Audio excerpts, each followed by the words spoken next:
Good morning, good afternoon, good evening, baseball fans. Welcome back to the Barstool Baseball Show. It is Wednesday. It is the National League Show. It is Carl here. I am joined by Chris Klemmer, as always on Wednesdays, and maybe not a special guest, a treasured guest, Chris Castellani. Guys, good to see you. Carl, how are we doing? How are we feeling? The long weekend's over. Back at it here. I guess people are hearing this on a Wednesday, but we're back in the swing of things here. Yeah, this is like our first big holiday of the year. I feel like on the Barstool calendar, it goes from like football season to Memorial Day. And now things start to slow down. There's a big Game 7 the other night. Obviously, NHL playoffs. So we're kind of settling into like where baseball is going to be the bread and butter for a little bit in the sports calendar. But a huge weekend. Memorial Day weekend always brings out the animal, I think, in a lot of guys in the Midwest.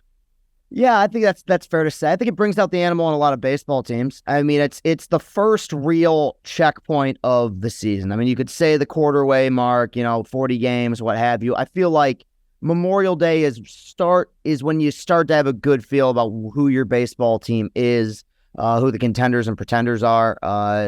Which is why I spent a lot of my time down at Comerica Park this weekend watching the hopefully soon to be first place Detroit Tigers. Are 2 games out of first right now, but being 1 game back on Memorial Day is the closest they've been in 8 years, so that's definitely been fun. But so yeah, I mean, no, it seems like a lot of teams are emerging. Got some cool storylines to talk about. Should be fun. So this is, at the time of recording, I would have never guessed in 1,000 years that the Tigers are closer to first place than the Mets. Substantially, yeah. Thank you to the AL Central. Yeah. So we got some topics we're going to jump into, but really the heart and meat of the show is about the Hall of Fame today. We're going to do some fun stuff around like active players right now in Hall of Fame candidacy. That's been a big conversation lately because of a couple news stories and headlines.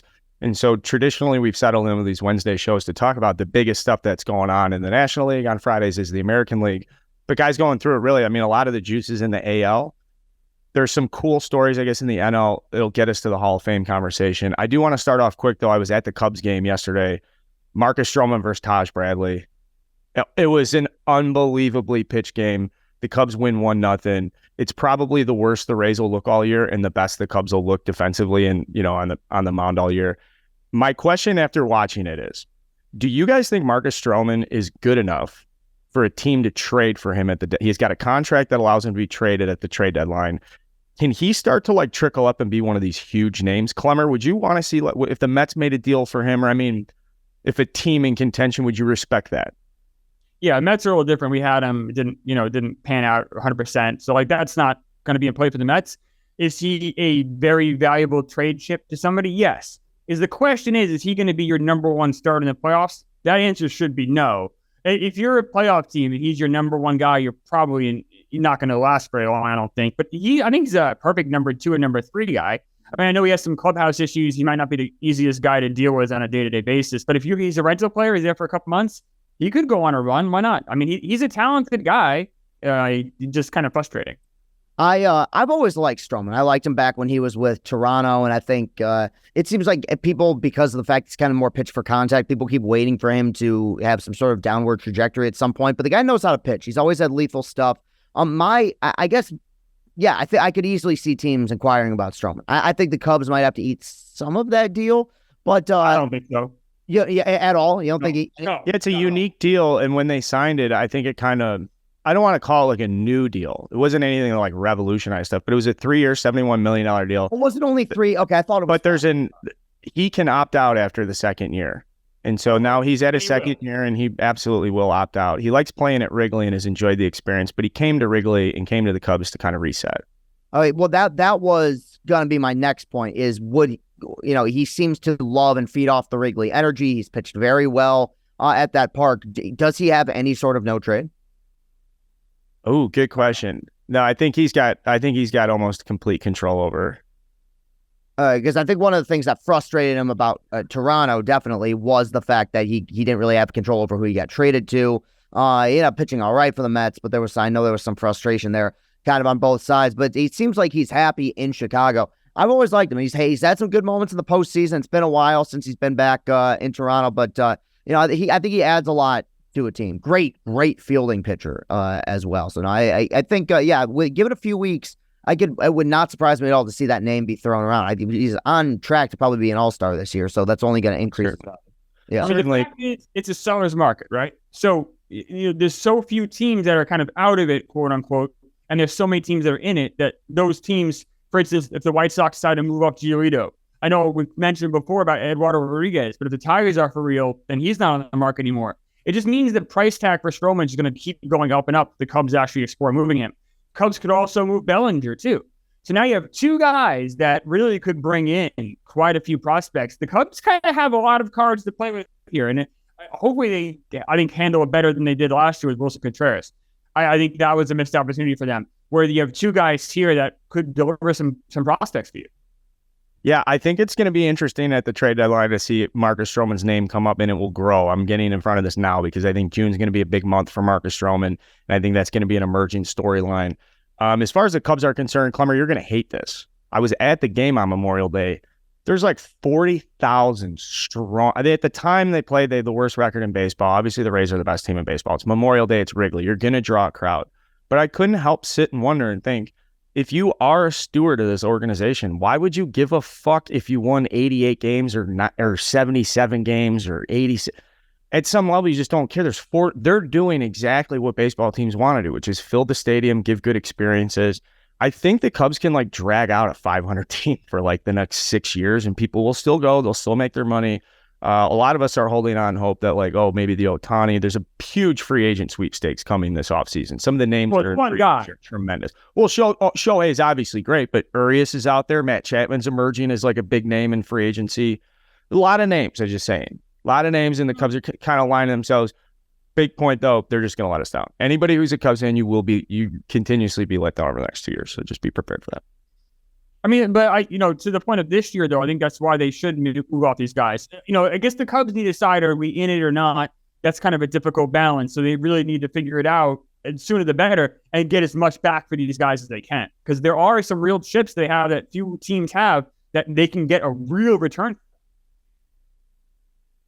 Yeah, I mean, yeah. Sorry, I turn off my my camera for a second to grab my drink, but no, I mean, I'm with you. It's one of those teams I did think could be something of a sleeper this year that obviously hasn't come to be. I mean, it is an awkward position because the Cubs are one of those teams that will always be financially viable, I feel like, in the modern age. It's like, I feel like we should call this the Los Angeles Angels principle, where you can be mediocre for so long, you're still going to get people to the games, you're still going to get people excited. I guess the one thing that still does make me excited about the future of the Cubs is I still do think there's a good like young core there.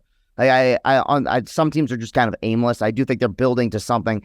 This year's been kind of a disappointment, but the guys that you took flyers out on, not so much Stroman, that was a long-term thing, but your Bellingers of the world, you're hitting with those guys, meaning that you could, you flip them at the deadline, all of a sudden that core can grow. So it's not all hope is lost there on the north side. Yeah, they'll be okay. Sure. I do like it as a seller season, though. I'm just establishing that this year should be a seller season. And that's, you have to this year. And so we got our Monday in where we got to put them, I think, 8 in power rankings in April. And I want to circle back to that. Thank you, guys. Appreciate that. Everybody. We're going to stay in the Central here. My last nugget for the Central. The Pirates are under 500. I don't know if it's the first time all season or since the first week, but they're under 500. There's a kid, Jack Sawinski, with 2 home runs yesterday for the against the Giants. He looks great for the Pirates. I bring up the Pirate story not to shit on the Pirates, to say they are who we thought all that. It's more about the balance of the National League. Like they're not the bottom barrel. They're not as bad. When you say the Pirates are under 500 now, people say they suck. Like the Cubs going into yesterday had the worst record in the National League. They're not a horrible team on paper. No. When I look at like the stuff when I see that headline, like, oh, did you see the Pirates are for the first time all season they're under 500? It just strikes a chord to me, because if you look up and down the National League, save for the Rockies, I mean, for the most part, it's not entirely embarrassing. Like, I think you hate the Nationals, but like they're. they're not good. The Pirates aren't good either. We can pretend they're good, but they're not. They're not a good team. They are exactly what we thought they were. Yeah, they had a nice stretch in April. That's great, and I'm happy for them. But when the season's over, they're going to lose 90 games. Like, we're all on board with that, right? Like, we're all realistic here, right? You're right, but in the modern age, I feel like it sounds bizarre to say like 90 games is closer to competitive than people think, because it seems like over the last 4 or 5 years, it's been such a broad spectrum where if like there's those 100 loss teams. It used to be if you lose 100 games, you are bad. Like you nothing goes right. Now there's 4 or 5 teams every year that are losing 100+ games. So for them to lose 90, potentially, I think it shows that there is still there's a lot of parity in the National League. I think the way I look at the National League this year is that there's, 5 or 6 really good teams, but I would say there's probably 12 to 13 teams that are capable of having a 2-week, 3-week stretch in which they play well. I think with the Rockies and probably and maybe that's it in the National League, because even the Nats have played some good baseball over a stretch. I think every team is capable of getting hot, for the right 2-3 week stretch. Like even the Cubs, got off to a nice little start. Yeah, I mean, it's disappointing for them as a team that got off to such a quick start, and people were legitimately excited. I think we were all realistic about it. We knew, looking at the roster, the way things have gone for them in the past, it wasn't going to last. But at the same time, hey, they're under 500. They were still very much in the thick of things in that division.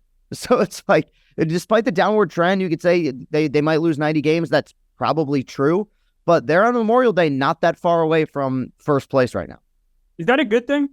Is it better to go 60 and 102 than it is to go 74 and 88? I would say that is just because, are they going to be resistant to move guys? They probably should move and get guys back because they're kind of in it. It's almost like that dangerous purgatory zone. It's almost better to be awful than bad.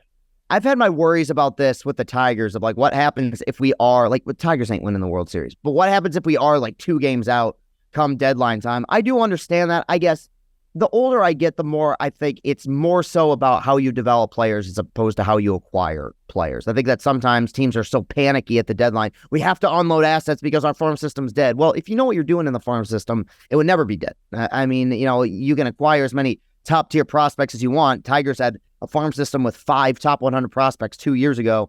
Oh, they've only hit with one of them so far, and that's Riley Green. Everybody else is either injured or to be determined. So I do get that. You'd rather kind of bottom out than wallow in mediocrity. I guess when you look at a team like the Pirates, I'm happy they have something. Maybe that's kind of how I look at it. Is yes, I would at least they can look back on this season and be like, first 2 months we were kind of in the thick of things, because it's just so demoralizing when you. Well, they were good enough to extend Brian Reynolds. Right. Yeah. So there's something there. There's something there. Yeah. Him and Sawinski are not. It's not a core, but it's a much further step to look at those two and be like, we have Sawinski and we've got Brian Reynolds for another, whatever it is, 5-6 years. Yeah. And it's a team that historically for the last, as long as I've been following Klemmer, and I'm sure you can go back further, they didn't keep Bonds. They didn't keep Aramis Ramirez. No. And they did keep McCutchen for a while. Mitch Keller looks good this year. He might be legit. So you got a pitcher, you got a couple hitters. I mean, there's reasons to go to the ballpark. I'm not saying they're this horrendous, 105 loss team. But the idea that they're not a good baseball team. They're just not. Now, hopefully they make the steps to get there, and maybe this, how the season started is the first step. But right now, the 2023 Pirates are not good, and I'm not going to pretend they are. Okay, fair. Quick nugget though, did you see they did play a game? They scored 18 runs against the Giants. It was under 2 hours and 20 minutes. So I want to bring this up. Rule change, just a quick pump shit on rule change or pump the tires on it. Love it. Just love a 220 game with 18 runs and 27 hits. It's been fantastic. And I think that the crowds I saw at Comerica Park this weekend are, of course, team playing better, are a reflection of the pace of play stuff. A lot more families are at the park now than I've seen in several years, because you could take the kids, and regardless of, like you said, some crazy happens, there's an 18-run game, you're going to be out of there in 3 hours. I think that's huge. It's been awesome. Fun to see. Did you guys see Gary Sanchez sign with the Padres? Is it really that bad? I know we talked Padres on Wednesday, but... Yeah, he didn't sign, so he got picked up as a waiver claim, which is good for the Mets. The reason I say that is because it saves the Mets $1.5 million. So, which I know it doesn't seem like much, but then you have the luxury tax factored in. Every dollar counts. It just would have been, and we talked with Matt, yeah, last week, and he was saying how the catching situation is a nightmare in San Diego, and he's absolutely right. So maybe Sanchez can provide some pop. I mean, he didn't fit with the Mets. Omar Tavares is coming back. It looks like maybe this week. So we really don't have a need for Sanchez anymore than we did maybe when we got him. We didn't trust Alvarez yet. We didn't know how far away Tavares was. So yeah, give him a shot. Why not? If you're the Padres, why not? Why not? It is that bad. I mean, so when we spent so much time on Wednesday getting into the Padres and some interesting stuff about the front office, and they're not necessarily that analytically driven in their matchups on a game-to-game basis, and there's some room to grow on that front. But when you drill into the position side, I mean, they're so solid everywhere. in across the rotation. Maybe some bullpen issues or whatever, but the pitching staff has been very good this year. The pitching staff is pitching in the top 3 of the National League. So when you really get on the roster, it's like, dude, there's this black hole at catcher for the Padres. Gary Sanchez. I mean, that's its own category of desperation behind the home plate. Yes. For the longest time, I was always under the impression he was just the bad player that Yankees fans love to shit on. Like that he wasn't actually as unproductive of a player as we made him out to be. But no, his last few years there, and then obviously with him being on the Mets, and where was he last year? Who was he with? Was he? Oh, that's right. He was with the Twins. He just hasn't been good, man. And I just don't think he's taken great care of himself. And I mean, he had insane potential. He was an all-star second season in the league. And it's become kind of one of those sad baseball stories. Maybe he finds it like San Diego right now needs a random guy to pop off just to provide them with some sort of spark. Maybe, even if it's just for a week, if they can find that with Sanchez, you'll take what you can get. Because he is a streaky player. He always has been. Yeah, but at time of recording, I mean, the Padres, one of these weeks, they're getting going, but they're not. They just can't. They can't string it together. And hopefully this is a good reminder for either newer baseball fans or younger baseball fans. I have plenty of experiences in my life where these super teams come together, the big free agent signs, and you have all these expectations that this team is finally going to turn a quarter going in the season. My favorite example is when the Marlins went out and got Burley and Jose Reyes and put him around Stanton and brought in Ozzie Guillen and had Josh Johnson, and people were going in like, this is it. The Marlins finally commit. And they fucking sold those dudes off in June. That was an embarrassment. I don't want to go that far down with the Padres. It's not that bad. There's Hall of Famers up and down that lineup. But yeah, dude, it's sad, but it's also great testament to the sport. It's a hard fucking sport, and you got to play it as a team game. Yeah, I mean, the Padres are the most disappointing team in baseball. Like, I had high expectations for them. I know a lot of people did. Carl, you said they wouldn't make the playoffs. I thought it was crazy at the time. It's looking pretty astute now. I mean, they're 24-29 at the time of recording. That's the same record as the Reds, excuse me. So the Padres are the same record as the Reds, which if you told me that on March 15th, I would have thought you were insane. Yeah, Tigers have a better record than they do right now. I mean, there's a lot of teams that have come alive at least a little bit. I thought that Odor home run against the Nats would be like their turning point in the season. Problem is, then you got to go right to Yankee Stadium and you lose 2 out of 3. So I mean, it's like every 1 step forward, 2 steps back with that team all year so far. And then the Dodgers, I'm real proud of the fact we have the Dodgers third on our power rankings this week. A lot of other publications had them like 5 or 6. A player that's emerged, Bobby Miller. Now, we've talked a lot about the Dodgers pitching staff getting hurt, guys coming up and down. Tons of talent. I mean, as much talent as you get. Tony Gonsolin, Arias, obviously Clayton Kershaw's pitching well. So this Bobby Miller kid's really interesting to me because he was a COVID draft pick. And we talked about Bryce Elder with the Braves being a COVID draft pick. When they drafted Bobby Miller out of Louisville, he's a big kid. He's like 6'5", 230. The Dodgers weren't really, was he a reliever? We just know he's this big, gigantic guy who strikes a ton of people out. In his minor league career, which is very brief, he's been a tremendous strikeout pitcher and has dominated every level. The question when you get to the big leagues is like, no one really, you can dominate. You're Jacob deGrom, you're Justin Verlander, you're at the absolute top. But these prospects have to learn. I want to call out Bobby Miller because in his second career start, he threw 87 pitches against the Nationals.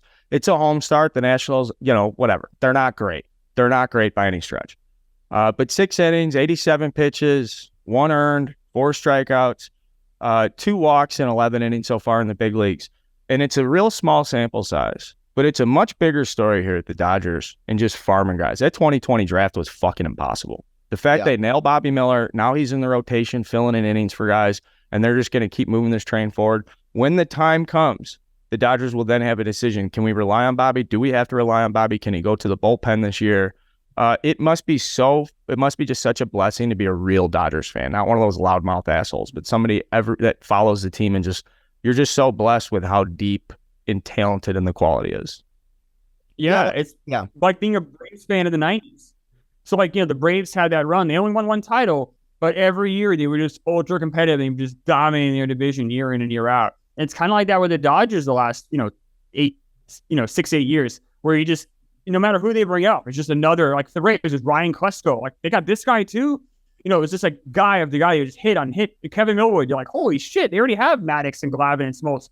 It feels like that with the Dodgers. It's like they already have Kershaw and Dustin May and Walker Buehler's hurt. And the next thing you know, Bobby Miller comes in. He's throwing 2 great starts. It's like, holy shit.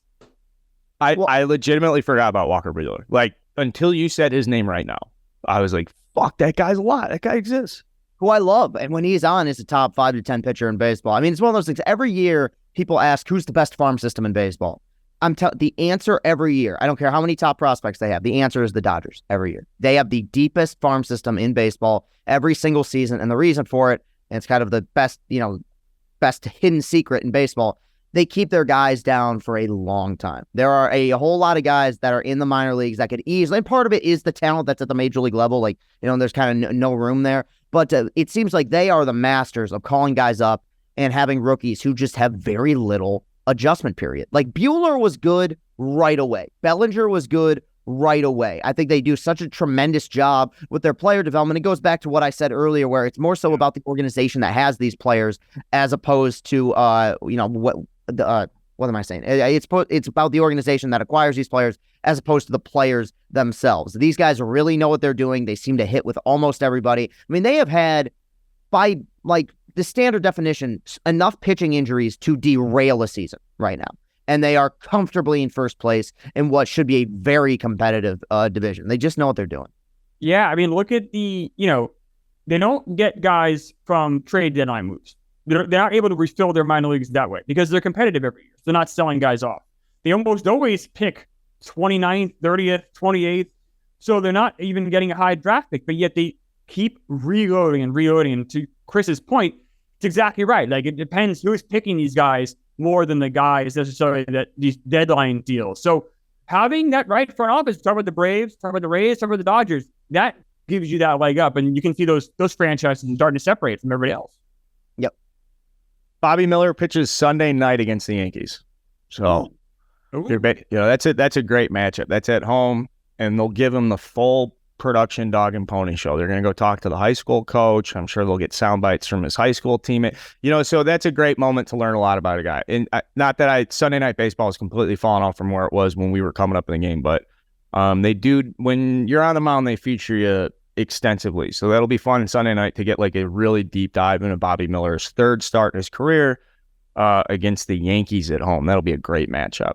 Another pitcher that came back, this is crazy, Michael Soroka. You bring up Walker Buehler, I'm like, my mind. Michael Soroka, until you saw the highlight, it's been over 1,000 days since Michael Soroka pitched. He was an all-star the last time he pitched a full season, the only full season he's ever pitched.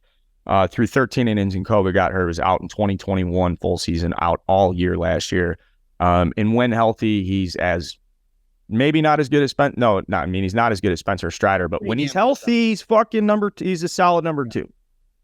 He had a tremendous rookie season, and it's one of those things where his role on this team has now become substantially more important than it was coming into the year. Because I think coming into the year, the expectation was, hey, we got Morton, we got Fried, you get some good starts out of Soroka, be that 3-4 guy. Now with the injuries they've had, he's going to be an important piece to this ball club. And I mean, it can't be overstated just how, like, you talk about a guy who came into the league and was good right away. I mean, if not for Pete Alonso having that just unbelievable rookie campaign, would have ran away with Rookie of the Year. Most years would have won it. Pitched great in the postseason that year for them as well. Yeah, it's a good story to see him back. I mean, almost 3 years without pitching, and that's fucking brutal. With multiple injuries, too. So it wasn't like, it was just, horrible elbow. Achilles twice. Yeah, I mean, it was, yeah, that's right. Fucking Achilles stinks. With Soroka, it's good news and bad news. The good news is he's 25, so he's still very young. The bad news is he hasn't been good. Like, he pitched, he had a few minor league starts last year, wasn't particularly good, didn't look particularly great in the minors this year, and he got kind of rocked by the A's. And the A's are never a good sign. Yeah. No, so it's kind of a wait and see. Now it might just be him just getting, he hasn't pitched in 3 years. Like, let's just get comfortable. Let's just get kind of used to what I'm doing here. It must feel very foreign to him. He was off for so long because he even missed most of 2020, between COVID and then he got hurt that year. So it's really been a long time. Like Carl said, 1,000 days. But I do worry, 2 Achilles tears. It's been a long time. He hasn't looked good in a long time. I don't know. We'll wait and see for him. But he's only 25. Yeah. Not a great week for the Braves. It was not. People love him. People love him. Just wasn't a great week. No, that happens. I mean, we talked about how they've had some pitching injuries, and was this kind of inevitable? But the Braves still, and I say this as a Mets fan, the Braves are still going to win that division. I'm pretty comfortable saying that. I see the Marlins making a little run. That's a pesky team, but I don't foresee any reason. Yeah, right. So what are we doing? The Braves are going to win the division. Yeah, I think that NL East race has turned out to be, which we thought was going to be historically close. I think it's going to be something that's probably going to be settled by July or August. Do you want to talk about the Mets, Klemmer? Are you doing okay? Yeah, I mean, a tough week. They went 2-4 against the Rockies. They didn't look particularly good there. That's always a tough place to play. I forget. I'm sorry, who they played to start the week. Didn't look particularly good there either. The Cubs. You guys got your shit pushed in by the Cubs. We did. So 2-4 against the Cubs and Rockies. That's not ideal. So they're back to 500. They're a game out of the wild card right now. It's the 1/3 mark, the 27-27. So we played 54 games. So you kind of know who you are. You know what you are a little bit. And we have just as many question marks as we did when we started. Verlander, Scherzer is looking better, but then Verlander takes a step back. So it's like, all right, what do we have here? And I'll be honest with you, I just don't know. Is Marte okay? We don't know. He doesn't look that great. He'll show signs and he'll regress. Yeah. Been a very frustrating year. I still do think they will get a wild card spot. I think they have enough talent to get in there, but this is not the 101 team we saw last year. This is a team that wins 88 games and sneaks in, hopefully. Hey, I'll tell you right now, Frankie Alvarez looks like an MVP candidate in May. He's caught 21 games. Of the 21 games, he's finished 20 of them. How about that? And we went into the season looking at the Mets going, the only thing, the catcher position, he's taking control of that. It's an amazing thing to see a young guy like this step up, and he's a fucking stud. I don't know what he's like behind the plate. I'm not close enough to the Mets to know what that relationship's like with the staff, but as a hitter and a guy that puts fear into your, like when he gets in the box, a fucking big, good looking kid. He seems to get along really well with everyone. The young guys, they call him the baby Mets, Mark Vientos, Brett Beatty, and Alvarez. I guess they have dinner every week together. There seems to be kind of a real camaraderie there. People speak very glowingly about him. He's faster than you might think. He's only 21, so he moves pretty quick for a catcher. He not only has the power, but he had the ability to get some key base hits in that homestand where they played really well. They had that 5-game winning streak. He was a big reason why. So you can see, honestly, man, since April, when he came to the Big East and now, you see him grow literally every day. It's been really fun. Yeah. And the only fun thing as a Mets fan this year is watching him progress so quickly. He's literally become an all-star in a matter of 7 weeks. It's wild. He's legit.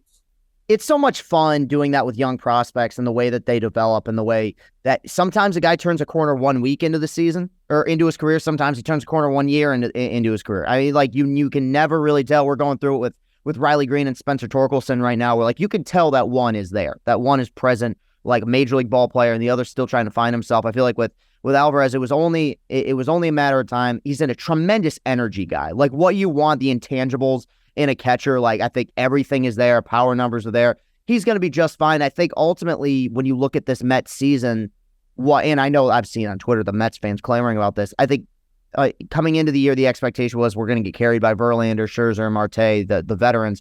I kind of feel like their season at this point depends on the development of these young guys. If they come into their own, by July, and Buck's playing them almost every day, that wild card spot becomes a lot more likely because you're adding core pieces at that point. So Mets fans don't like when I say this. Ronnie Mauricio, keep an eye on him. He's in AAA right now. He's tearing the cover off the ball. We don't really have a natural place to put him. He would probably be the player that every team is going to ask for if there's any sort of trade talk. Now, the Mets might say, no, fuck you, we're keeping him, we like him. I know they have him playing a bunch of different positions in Syracuse to try to improve that flexibility so we can use him somewhere.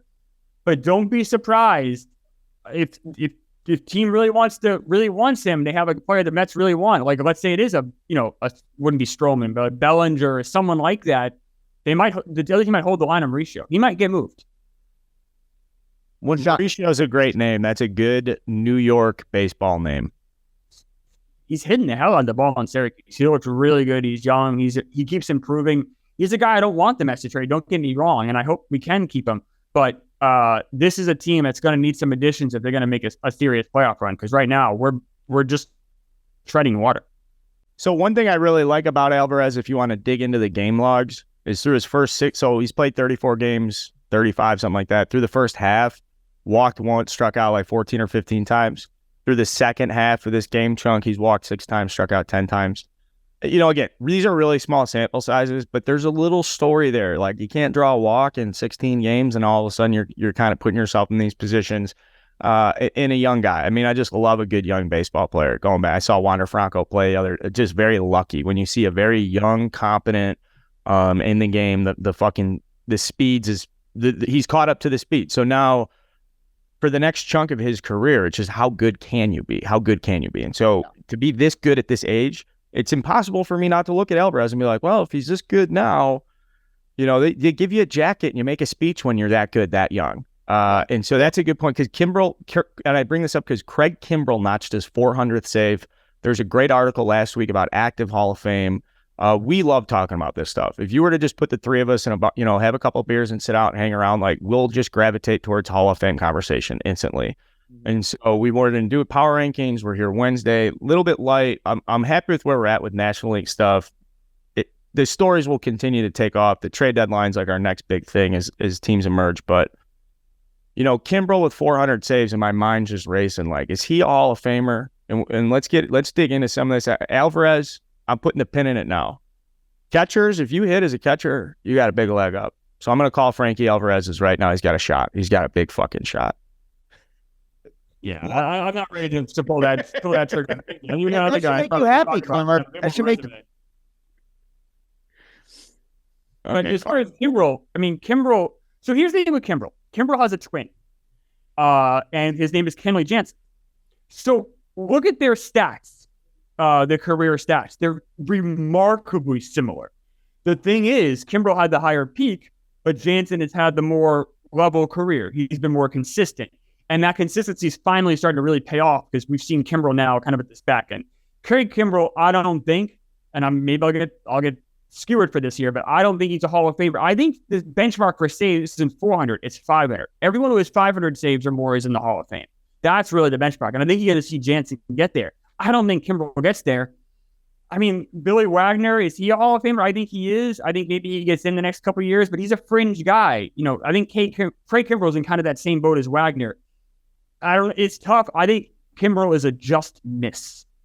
To me, and even this goes back to previous ages, but especially in the modern age, I don't think Hall of Fame voters have figured out how to judge relievers for a Hall of Fame yet, at all. Because Hoffman got in easily, Mariano unanimous, of course. But and Mariano, the greatest closer of all time. The biggest reason for that unanimous push is October. If you give Mariano Rivera Billy Wagner's resume, postseason resume, is he in the Hall of Fame? Probably. Yes. I mean, most careers fame.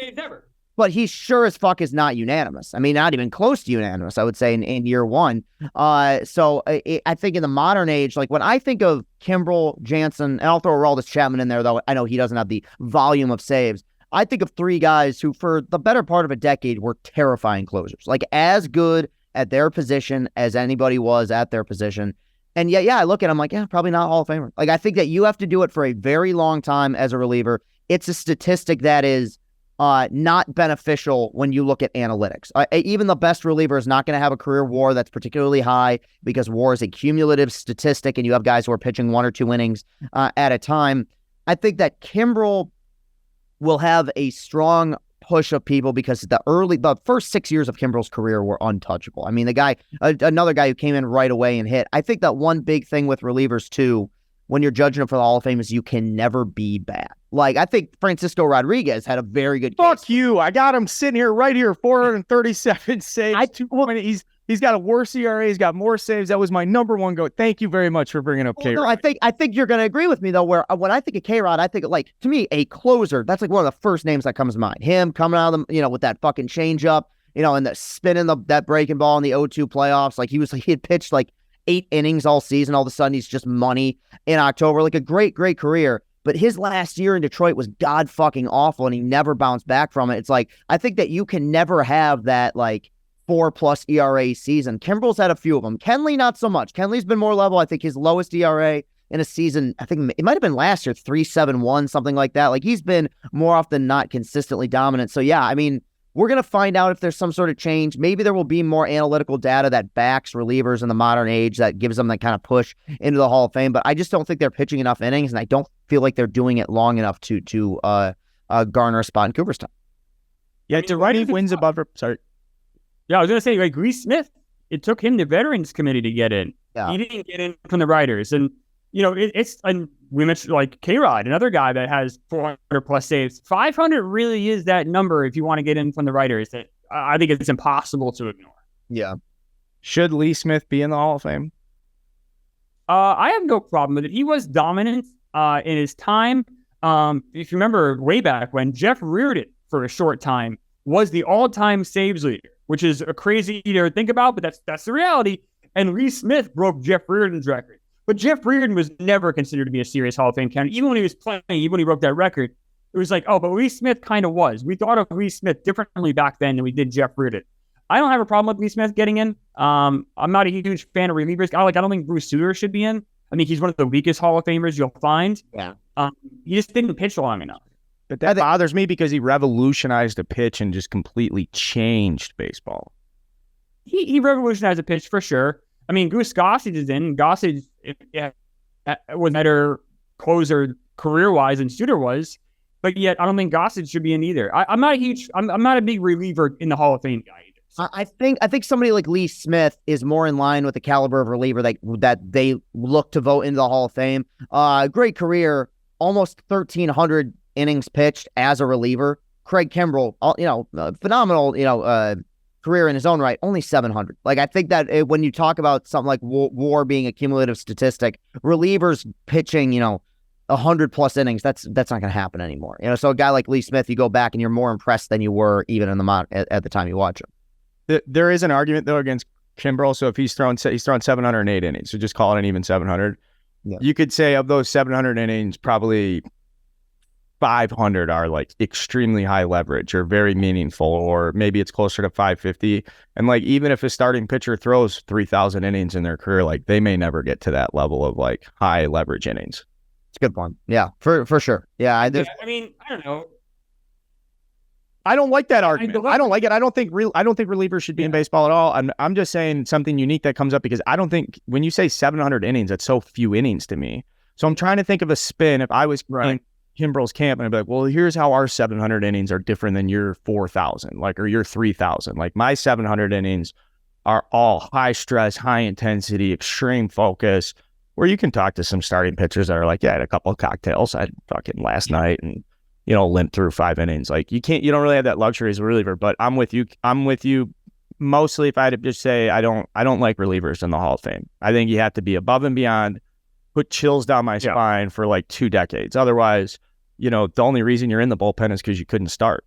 That's just a fact. Like, if any of these guys could start, the teams would turn them into starters and they'd be running them out there as a number 4 versus a closer. Like, a team would much rather have you as a productive 3 or 4 than like let's see if this year he can figure out how to get guys out with runners on. Relievers, okay. So weird.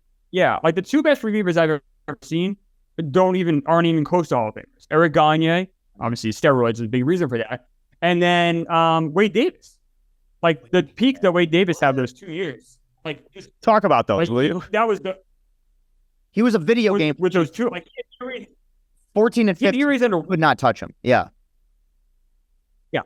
Like, that's the most dominant, like, that's for a small peak. Now, obviously, Mariano Rivera is the greatest closer I've ever seen, the greatest reliever I've ever seen in the whole body of work.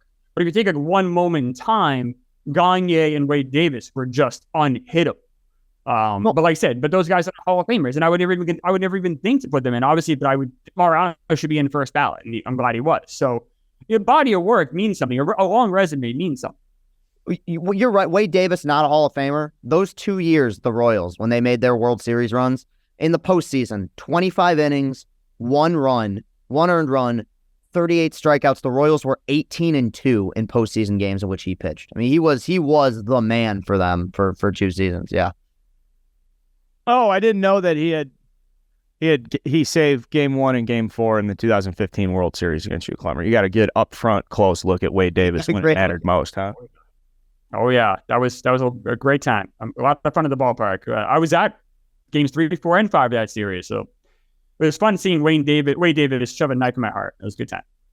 Well, when you can't really bring up a starting pitcher for Hall of Fame debates, it's very hard to have starting pitcher in Hall of Fame debates, I feel like. He's like, okay, well, Scherzer Hall of Fame? Fuck yeah. Yes. Verlander? Yes, absolutely. Greinke? Absolutely. Kershaw? Absolutely. Starting pitcher-wise, though, there's probably 2 starting pitchers where you could have a substantive debate about. I'd say deGrom and Wainwright, and those were on the Jason Stark list. Like, you kind of wish there was a path, because Wainwright's just a classic story. He's somebody that baseball history should remember as much as any player, whether he was as good as other players, just how long and the duration and the cultural impact that he had, and him partnering up with Molina. So that's the argument for him. deGrom, on the other hand, for the impact from the standpoint of never seen it before. Never. Now, he doesn't have the Koufax perfect games, and he doesn't have the championships, but he certainly has a standpoint our generation will walk away. And if we could tell, when I'm telling our grandkids, like, nah, dude, you don't know until you see Jacob deGrom dotting 102, like, master. Let's talk deGrom for a second. Yeah. So deGrom has 84 career wins. And I know you can say, oh, wins don't matter. They do matter. So, like, that's, Sandy Koufax has 166, right? Something like that, 164. So deGrom has half of the wins that Koufax had. And Koufax had that, obviously a very short career because of the arthritis. So, we're talking about this guy is half the wins of the guy who has barely any wins in the Hall of Fame scope. I don't know. And remember, deGrom's 35. I don't know if there is a path to Cooperstown for Jacob deGrom unless he can stay remarkably healthy for the rest of this Rangers contract. And guess what? He's already hurt. So I don't know if that path exists. No, Wainwright is the complete opposite side of the coin. Wainwright was never a great pitcher. He was very good for a long time, and he's going to hit 200 wins. Is that the new benchmark? I think, bizarrely, Adam Wainwright has a better Hall of Fame resume right now than Jacob deGrom does. Oh, yeah. And I don't know if I would vote for either guy. I don't think I would at this point either. And deGrom, to me, at his peak, the first 2 months of the 2021 season was the greatest pitcher I've ever seen. I've never seen stuff like that. I've never seen command like that. He was must-watch TV for a long time there, but he just didn't do it long enough. The injuries caught up to him clearly multiple times. Didn't outside of 2015, and he did have the Game 2 start last year against the Padres. Not a massive postseason resume. Like, there's not a lot of extracurriculars where you're like, hey, he has the World Series MVP. Hey, in the defining postseason game, he pitched lights out. Doesn't really have any of that. Still has a lot of years left on that deal, but I think you need at least one more Cy Young caliber season out of him before we can say, okay, maybe we can just condense that prime and say, look at how good he was in his first 6 years. I think that somebody like Wainwright, and I feel this way about Mark Burley too, over time, people are going to grow a greater appreciation for, because we live in the age where if a pitcher pitches 140 innings in a season, you look at it and go, hey, we got a fair amount up from him. Like, we were able to get 20-something starts. You have a guy like Wainwright who at his peak in 2013, which in the grand scheme of things, not that long ago, 241 and 2/3 innings. I mean, I think that we are going to reward going forward those guys that just went deep into ball games. And Wainwright, obviously very well liked by the media. They love putting Cardinals in the Hall of Fame. Like, I'm not going to claim bias. There's bias. They love putting St. Louis Cardinals in the Hall of Fame. Well liked. Organization loves him. Players love him. He'll probably be some sort of broadcaster or analyst after his career. There's going to be a strong push for Adam Wainwright. Would I vote him in? Right now, no. But I could see myself at some point being swayed like I have with a few other guys, because he was wonderful. His biggest detriment, he finished second twice, third twice, never won a Cy Young. I feel like that's exactly right. If Kershaw doesn't exist, he probably has one or two under his belt. We're having a completely different conversation. But it's not just Kershaw. So it's Kershaw, it's Verlander, it's Scherzer, and it's Greinke. So he now is fifth in that list. So those are the guys he's going to be competing with for Hall of Fame votes in theory. They're all probably going to retire around the same time. Yeah. So how many starting pitchers are they going to put in? Now we go back to the 70s, right? You got Don Sutton, Steve Carlton. You go through some of those guys that were pitched now, and you do have Jim Palmer. You have a lot of Tom Seaver. So there is historical precedent for a large group of starting pitchers all getting in roughly at once. but it doesn't happen a ton. But to Chris's point, though, 200 wins in 2035 is going to look a lot more impressive than it does in 2023. It already looks wildly impressive now in 2023. You say 200 wins, you're like, okay, we're starting to move that benchmark. But I agree, yeah, a decade from now, 150 wins, dude. Or how about this? Do you know, and Klemmer, thank you for bringing up the historical precedents, because one thing that's going through my mind, we talk about players right now, Trout, Verlander, Kershaw, Scherzer, Cabrera, Greinke, Votto. Then you got Ohtani, Judge, Cole, Soto, younger guys, Mookie Betts, Machado, Arenado's. I mean, the fact that he's not considered the most slam dunk based on the Gold Gloves and the precedent for guys getting Gold Gloves. So as I look at the landscape now, I feel like there's a ton of Hall of Famers. I feel like this is like a golden era, but I don't know. So Klemmer, historically speaking, do you have an idea of like at a given point, could you even benchmark how many on average like Hall of Famers play in a season, where you could go back historically and say, what is it, 15, 20? Yeah, different periods. So like you look at the late 60s, early 70s, you have the fading guys like Mantle, Mays, Aaron, those guys were starting to fade out. But then you also had all like the pitchers I just mentioned, Gaylord Perry in that group too, Phil Negro in that group. So there's, you had this kind of weird mix of everything kind of colliding. The 80s were more sparse. Not always, there are obviously a ton of Hall of Famers in the 80s.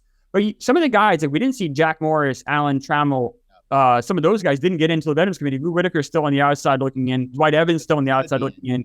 Even like Jim Rice, who was the most feared slugger from 77 to 79, it took him to the last year to get in. So you have kind of these ebbs and flows. I do think this is because you have those four veteran pitchers I mentioned, those kind of four horsemen, those guys all about the same age and all going to retire together. We do have, I think, more Hall of Famers than we typically do, because we also have the guys that are peak guys now. So you have kind of this kind of worlds colliding. And that's what you need to have a ton of Hall of Famers playing at the same time. I also think there's a bigger shift of like telling Hall of Fame stories while guys are playing. Like Tim Raines' Hall of Fame story didn't start until well after he had retired, and it was like, what the fuck? We need to have a deeper dive. Now it's like you can't have 100 plate appearances without someone very much digging into like your value and telling that story early on. So maybe that has an impact on these Hall of Fame candidacies. So there's exceptions to that too. So you have a guy named Vada Pinson, who got to an amazing start for his career and wasn't a Hall of Famer. Steve Garvey. I'm old enough to remember when Steve Garvey was playing. And I'm telling you, when Steve Garvey retired, everyone said this guy's an automatic Hall of Famer. Go read old articles in the 80s. People spoke of him in the highest terms, but then our shifts focused. Our focus has shifted. We stopped looking at batting average. We looked more at on-base percentage. So one of the reasons, if Garvey had retired 10 years earlier, was 10 years older, he would have been a Hall of Famer. But because he retired at the wrong time, he wasn't. So it's funny how like our priorities and what we value do shift.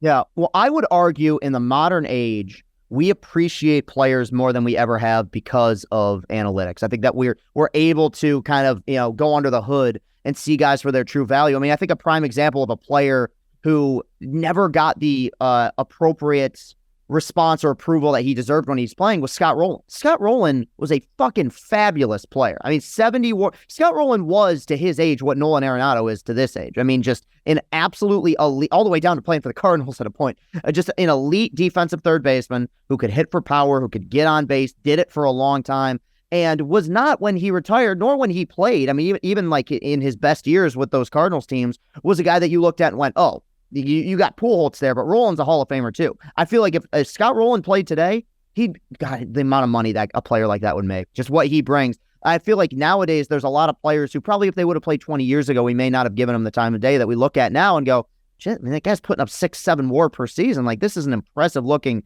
ball player. So I think in that way, there probably are more Hall of Famers than there have been in the past because we have more data that allows us to show the true value of these guys. So the data is it okay? I was going to say, with deGrom, deGrom's pitched half as many innings as Pedro Martinez.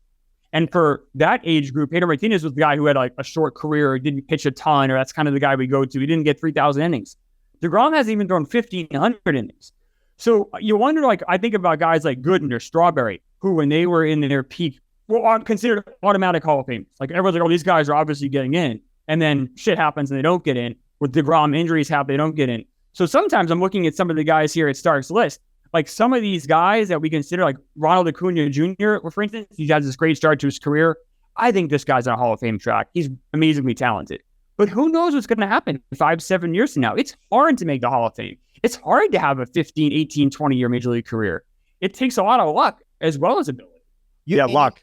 And you got to do some stat padding too. Like you got to have a prime of 8 to 10 years where you're dominant, but you need to get some of those cumulative totals as well. Like that's what Miggy's done the last like 6-7 years of his career, is just getting to 500, getting to 3,000. I don't know if we're going to have as many cumulative guys in baseball, especially when it comes to pitching nowadays, but we're going to have a lot of heavy volume guys. Like I think a great game, we could do an entire show on this. A guy to me that's a Hall of Famer who got hilariously overlooked was Johan Santana. I feel like Johan Santana is a kind of that perfect bridge of a guy who had a very shortly lived prime, but one that was as dominant as almost any pitcher of his era. In the middle of the steroid era, too. Yeah, he just didn't pitch long enough, though. Like I'm going to look him up right now. I mean, how many wins did he finish with? Like, I don't think he was ever really considered to be a true Hall of Fame candidate. Even he had 139 wins. Like, that's not enough. You look at that Baseball Reference page, there's a lot of bold type, my man. I mean, there is. And see with deGrom, but those guys just didn't accumulate enough statistics. Now, had Johan pitched for 3 or 4 more years, absolutely.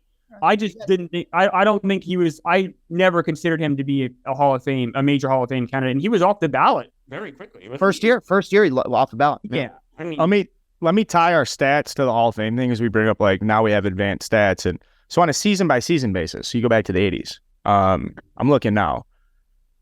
Some of these MVP award winners, Willie Hernandez, 1984. Yeah. For Detroit. You know, you go back to when you don't have the great, as much data to tell these stories, and you end up telling bad stories. You end up saying this guy's way more valuable because you don't really know who. And there's 2 players this season that kind of jump out. Like Jorge Soler has 12, 13 home runs this year. He's hitting 260. The Marlins are overperforming. We know based on all the data that Jorge Soler is not the most valuable player on that team. But if it was 35 years ago, we would look at it and say, see, he's finally hitting his potential. Jorge Soler is finally bringing these players together. And another one would be Rowdy Tellez. Rowdy Tellez has got 12, 13 home runs. He's the only power hitter on the Brewers. The Brewers are competitive. Should they continue down a path, Rowdy Tellez 40 years ago would get MVP votes. He would be in this consideration of a guy who, like, well, he's the only one on the Brewers who hits for power. And if they didn't have him, then they wouldn't have a power threat. I'm not saying these guys are fucking all MVP candidates, but just 30, 40 years ago when writers were telling their stories throughout the year, and that shapes the perception of players at the end of the year, where there's just so many players that never got the credit that they had deserved. And so our generation will have the unique opportunity, and when the Hall of Fame voting comes around, it won't be like we're waking up on players as it has felt for a long time when we talk about the Hall of Fame. Like who's a pitcher that shouldn't be in there, Klemmer? In the Hall of Fame? Yeah, who was it? Jack Morris or was it Blyleven? I mean, I think both those guys should be in. I think, Jim Cott I think Tommy John should be in. So I think some of those guys should be in the Hall of Fame. You think Jim Cott should be in the Hall of Fame? I'm okay with that. He got. Do you think Billy Pierce should be in the Hall of Fame? Because if you say Jim Cott, then I want Billy Pierce. Yeah, that's fair. I wouldn't push too hard against that. It's tough. So one thing I don't like is the idea that, like, we're the smart ones now and we can figure it out, because, like, 30 years from now there might be data that we don't even know exists, and then we look like idiots. I always just, whatever, our grandkids are going to make fun of us for a lot of stuff because we're stupid. Like, every generation makes fun of the one, like, oh, look how dumb these proofs were. They thought Steve Garvey's a Hall of Famer and they ignored Lou Whitaker and Dwight Evans. It's like, yeah, they got it wrong then for sure. But I'm sure we're going to get stuff wrong ourselves here. So I never want to be like, oh, we're the best and brightest, because 30 years from now, we'll look like idiots, I'm sure. Yeah. Just to make a point here, going back to what you brought up, Carl, it wasn't even 40 years ago. I mean, I think as early as 15 years ago, just the intangibles that we looked for in baseball players is substantially different than what we look at now. I mean, when you go back to those Phillies teams in the late 2000s, early 2010s, they had 2 MVPs and multiple Cy Young winners. The one guy who never took home any hardware for them was their best player. It was Chase Utley. Like, back in 2006, Ryan Howard was the toast of the town, right? Guy just mashed 50-plus home runs, MVP. Whereas, like, Chase Utley was, in the modern age, would have been far and away viewed as the most important player on those teams. They won the World Series in 2008. He had the highest WAR for him. He was the best defender of the bunch. You go back and look at so many Cy Young and MVP votings, like in terms of awards pre-2010, so many of them with the benefit of analytical hindsight were wrong. And that's why I go back to the Johan Santana argument. He was robbed of a third Cy Young. Fucking Bartolo won it for just taking the mound every fifth day. Like, I think that there's some guys who probably deserve a little bit more hardware than we let on. Was that the 05 Angels? Yes. They went in 05. Yeah. Do you think Chase Utley's a Hall of Famer? I mean, I think he is. I do. Yes. I do not. Yeah. I'm back for it. So, like, are we saying he's going to make the Hall of Fame, or would I, Chris Klemmer, vote for him? I think you can do both. I think you can do both. I would consider voting for him. I don't think he will make the Hall of Fame. So here's the deal with Chase Utley. He has 1885 career hits, okay? So the last player to get in the Hall of Fame with under 2,000 hits, as voted by the writers, was Ralph Kiner, 1975. So we're going, and that was in his last year of eligibility. He barely got in. So we're going back 50 years for the last time a guy's made the Hall of Fame without 2,000 hits. It's really hard to do. Voters don't like voting for that. Now, this is going to be put to the ultimate test, not with Utley, but with Buster Posey. And I think Buster Posey will get in. I when he retired, I'm like, no chance he gets in. He doesn't have enough hits. He has even less hits than Utley does. But I can just, you kind of read the tea leaves a little bit, and you're like, wait a second, guys, seem to really pushing this guy as a Hall of Famer. So I think Posey will get in. Writers did love Utley. Maybe Utley, I don't know. It's going to be tough, but there's going to be people who won't vote for him because he doesn't even have 1,900 hits.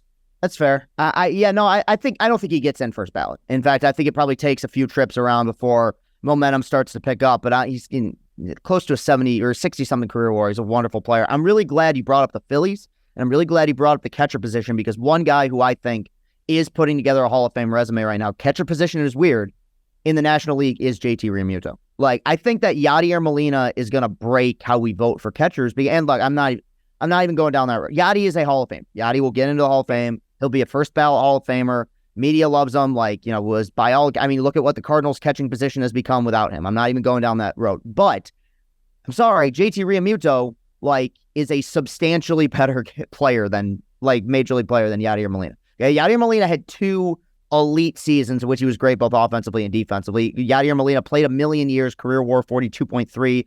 JT Realmuto came into the league in 2014, basically 2015. He played 11 games in 2014. 31 career WAR, multiple 4+ WAR seasons, multiple Gold Gloves. They're both going to get in. But I think when we talk about the catcher position, it's a little bit wonky where you're not going to have those cumulative totals. So it's very rare you're going to see a catcher get to 300-400 home runs. It's very rare you're going to see a catcher get to 3,000 hits. I think that we look at a guy, what they were at their peak. Realmuto is that. He's last year, a team that made the World Series, he led them in WAR. And that team had some great players on it. Top 10 in MVP votes, Gold Glove, and Silver Slugger. I think you give him 3-4 more years of just solid production, we start to have that discussion about him. He will not get an Hall of Fame. I'm just going to full stop. You don't think there's any shot? No chance. Do you think he's 32 years old? He's 1,000 hits. He has 137 homers. His on base is 331.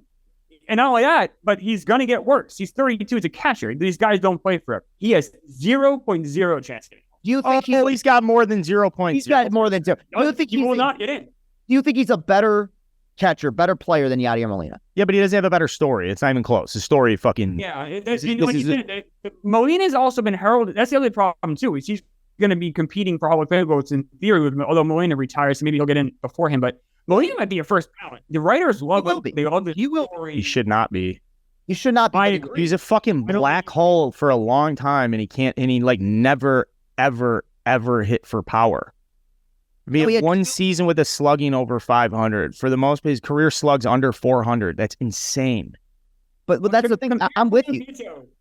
Yeah. Compare Realmuto's stats to other Hall of Fame catchers like Piazza or Gary Carter, and he doesn't even, Carlton Fisk, doesn't even come close. He's got no chance. 0. I'll say it 1,000 times. He will not make the Hall of Fame. I will give you 1,000-1 odds. He will not make the Hall of Fame. Realmuto's problem is he's a very good defensive catcher and a very good offensive catcher, but he's not elite at either. So you bring up Carlton Fisk and Mike Piazza, those fuckers hit 40 home runs a season. They were fucking awesome. And now maybe Fisk didn't hit for it. But Realmuto's good at running a staff, running a team, being a badass, but he doesn't do it with any of the stories and flair. All the stuff Realmuto does is exactly the same shit Yadi does, just people talk more about Yadi because it's St. Louis, and that's the culture that they have in St. Louis around their baseball team. Realmuto swiped 21 bags as a catcher last year. There's a lot that he adds to his baseball team. And look, For the record, man, I got caught once. Got caught stealing one fucking time as a catcher last year. Like, no, for the record, Klemmer, I fundamentally do agree with everything you're saying. I just think that Yadi's going to break how we vote for catchers going forward, because I think that they're going to let him in, probably first ballot. And then you're going to have to look at the careers of a lot of other guys who probably put up better numbers, or at least at their peak were better players, and going to have to reevaluate. And I think Realmuto is one of those guys. All right, so then do Joe Mauer. Can we add Joe Mauer to the conversation too? I think Joe Mauer is a Hall. Talk about Molina for 1 second. So Molina, I agree, is a different candidate, right? Ozzie Smith was a different candidate. It didn't change voting moving forward. He just got in. Molina is the exception to the rule, and we'll get in. Name me one catcher who's had a similar career to JT Realmuto that's in the Hall of Fame, and I don't think you can do it. I'm thinking maybe I'm going way back, like Gus Triandos. Realmuto was a better defensive catcher than Triandos was, and Triandos probably hit for better power. But you look through these guys, like catchers who aren't great don't make the Hall of Fame. Bob Boone was a defensive specialist more than a great offensive guy, but he played for 20 years. He didn't get it. It's hard to make the Hall of Fame. Realmuto, he's not going to get, how many hits is he going to finish with? How many homers is he going to finish with? He's not, if he doesn't finish with 225 homers, I don't know if he gets in. I don't see it. Unless he just somehow gets plays like Carlton Fisk and he plays till he's 43. I don't know. The best catcher not in the Hall of Fame by career WAR is Joe Torre. And what was his WAR? Torre won MVP. Yeah, 62.3 wins above replacement. I bring up Mauer because he's at 55. He won a bunch of batting titles. He did unique stuff as a catcher. But then, how much does a batting title matter? When you tell the story at the time, it matters a lot. But in hindsight, I'm sure somebody in an analytical department would have loved to go back to Joe Mauer and say, hey, would you mind trading some of this for some pop? Would you mind, try to hit for a little bit more slug? It would help us win more games. I think that's more valuable. And that's why I go back to these. We talk about Mauer and Molina were two, perennial all-stars. They were the face of catching. Mauer playing in Minnesota, not winning shit in the playoffs, really has no legacy outside of being a great day-to-day hitter. There's another good catcher that played for a long time. They get in from Chris's Tigers is Lance Parrish. And he had a nice strong argument. Yeah. And he was never even considered remotely a candidate. The Tigers, they got screwed. I mean, Lou Whitaker should be in. I mean, that's not even arguable. I mean, that's not even worth discussing. It's so obvious. It took Trammell and Morris way too long to get in. Both those guys should have been earlier. Those Tigers, people sleep on those 84, 87 Tiger teams a little too much for my liking. Those teams were great. And they're similar to the Phillies, where all these guys hit the peak all at the same time. And then I don't know if any of those Phillies guys are going to get in the Hall of Fame. Maybe Utley, Howard won't. Some of the free agents, but none of their core. Like obviously Doc Holliday isn't, but of that young. Yeah, they're all Cole Hamels, a veteran committee selection. His regular season numbers, he was very similar in his era to what Jack Morris was in his. Like higher career WAR, I believe, ate up a lot of innings. I think he's Hall of very good. But again, I think 5 years from now, a lot of these pitchers that we look at now and go, yeah, on the outside looking in, might get more of a bump. Like Hamels was fucking good for a long time. Yeah, it shows it's hard. Yeah, 08 playoffs was the only time he was great. Yeah. Klemmer, your capacity to just go in and out of Lance Parrish and we didn't get a Campanella, but I'm sure you were ready to tell me Campanella is the first Hall of Fame catcher to only play in 1,500 games or less than 1,500 games. Well, Buster Posey's he's got less games than Campanella, but way more wins above replacement. Buster Posey should be a Hall of Famer. He will retire and the owner gives you ownership. If you get ownership when you're done playing, you're an instant Hall of Famer. I don't care about that. But the 3 MVPs that Campanella has puts him ahead of. Also, he got a late start to his career, because the Negro League stuff. Yep. So, he's a little different, but he's a good example of a catcher that didn't play a ton that did still make the writers were able to look past. You're exactly right, Carl. Look past the few games played. His peak was very short, but man, you make 3 MVPs. That's tough to ignore. Yeah, and he did it after he got it. He didn't join the Brooklyn Dodgers till he was 26 years old. He had spent the first 12 years of his career in the Negro Leagues, comes over in 48 and just fucking dominates. Man, some great players in that era. We should do a whole show on that. Oscar Charleston, just like unbelievable players nobody knows about. We could do Hall of Fame banner forever. A lot. I want to close with this. I'm just going to pepper a couple names and you guys just say yes or no. Just a couple names here. Jose Altuve, will he make it? This is a will he make it, not would you vote for him. Will he make it? Jose Altuve. Yes. I'm leaning toward yes. Mookie Betts. He needs to play more. Just needs to play more years. I need to see more. But right now on the track, yes. Mookie Betts is a guarantee. Yes. Mookie Betts is Mookie Betts is an awesome. Like he obviously needs to play more, but yeah, he's beyond on the right track. Yeah. Paul Goldschmidt. Yes. Yeah, probably. Freddie Freeman. Yeah, I like him more than Goldschmidt. He'll get there. Yeah, Freeman more than Goldschmidt. Really? Yeah, I think Freeman has a better chance than Goldschmidt does. But I mean, Alex Bregman. No, not yet. He needs a few more like MVP caliber seasons before I entertain it. So of all the positions in baseball, the one that has the fewest Hall of Famers is third base. And I think that helped Roland's candidacy. I can see that same situation helping. Can I give you a guy, Carl, that I think is the most overlooked player of this generation? I think will make the Hall of Fame one day. I hope so. Jose Ramirez. Let's finish with him. Let's just finish with Jose Ramirez's candidacy. I know this is the National League show. Thanks guys for tuning. Obviously, subscribe to the feed. But let's just chew up J-Ram here real quick because he's so good. Here's the thing: I was looking at. I think most baseball fans believe it's pretty soon here going to be inevitable that Aaron Judge will be in the Hall of Fame, and I think he will be one day. I love Judge. This is not an anti-Judge set. He's amazing. Aaron Judge is 31 years old. His career B-WAR is 38.8. He's made it to 4 All-Star games, has not been great in the postseason, has not played in the World Series. Jose Ramirez, 30 years old. B-WAR higher, despite being younger, 41.6. Same number of All-Star appearances. Has taken a team to a World Series. Now, I know it's a team game. I get it. He does not have the MVP, and he does not have the historic season that Judge had last year. That will carry him really for the rest of his career. Like, even if Judge is borderline, they're going to look at that 62 and be like, you got to put him in. So it's not an anti-Judge thing, but I have seen Ramirez for close to a decade now just destroy teams. He's a very good defender, switch hitter, can hit for power. He has been, they thought it was Lindor for a while. He's been the face of those Cleveland teams. That resurgence starting right around 2013 when they started making the playoffs again. I don't understand why he's not seen at the level that some other guys are. Maybe it's the market, maybe it's the team he plays for. I think J-Ram makes the Hall of Fame. I really, because he's showing no signs of slowing down right now for me. And Cleveland's, I know they're not having a great year this year. They're going to have some more opportunities with him, that great farm system. They're going to get back to the playoffs. I think J-Ram is grossly underappreciated. He's very underrated. Hall of Fame is tough. He's going to need to hit 2,000 hits. He just needs to get there. He's 1,200 right now. So, he doesn't have the thing about Judge. Judge has so many home runs. And also, it's just when you see Judge, you feel like you're seeing a Hall of Famer. When you buy a ticket and see Jose Ramirez, you don't necessarily think that way, but when you look at the body of work, though, Chris, you're absolutely right. Top 6 MVP voting 5 times. Like he has the numbers are there. The baseball reference page looks right. It's just not right in our minds yet. If he can get 2,000 hits, being a third baseman, I have no problem voting for him. He needs to show me 4 or 5 more Jose Ramirez seasons, and then I'm all on board. He also he should have won MVP in the COVID year, and they gave it to Jose Abreu. But yeah, that will make a difference. He doesn't have the hardware. But yeah, I've seen him murder my Tigers a million times. I got to give J-Ram some love. He's a wonderful player. In a unique baseball reference page. Yeah.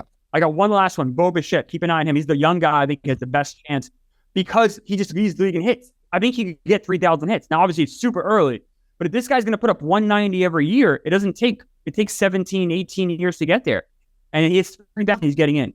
So I almost like Bo Bichette's Hall of Fame chances more than Vladdy Jr.'s. For that. Oh, okay.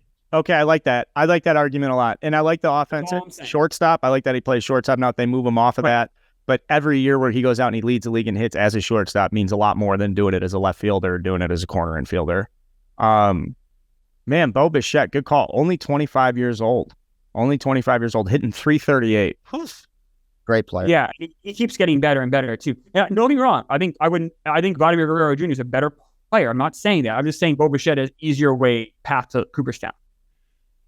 I would have told you guys years ago, Anthony Rizzo, Chris Bryant, Javi Baez, that they're all going to go in together. They're all wearing Cubs caps. I mean, this fucking conversation will do crazy things to you, man. It really will. And it's, especially if it's your players, especially if it's guys that you're like endeared to. You want to see him in the Hall of Fame. A player I'd love to see is Mark Burley. Watched a ton of him when I was in, high schooler and coming up and stuff. And he was just a guy you modeled your game after because he throws 86, 87. Like he's just a regular Joe out there.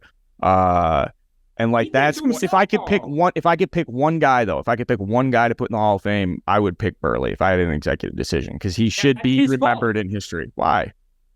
He retired so early. If he pitched like he was still very good when he quit. If he just pitched 3 more years like that, he'd be in. That's on him. I don't know why he retired. He was still so good when he left. Knowing I bet Burley probably doesn't want to be in the Hall of Fame. I bet he'd be like, it's like a weekend. That's a good weekend to hunt and fish. I got to wear a jacket. I don't like jackets. And also him not, I know he had the World Series with the White Sox, but other than that, I just felt like he just was too anonymous. It's not fair, but I just felt like he wasn't flashy. He just wasn't. But meanwhile, he retired at 36. He won 15 games at a 3.81 ERA. He had the league 3 games the year he retired. Like, why did you quit? He also led the league in hits surrendered for 4 years. But he didn't walk anyone. He never walked anything. 247 hits, 240, 246, 240.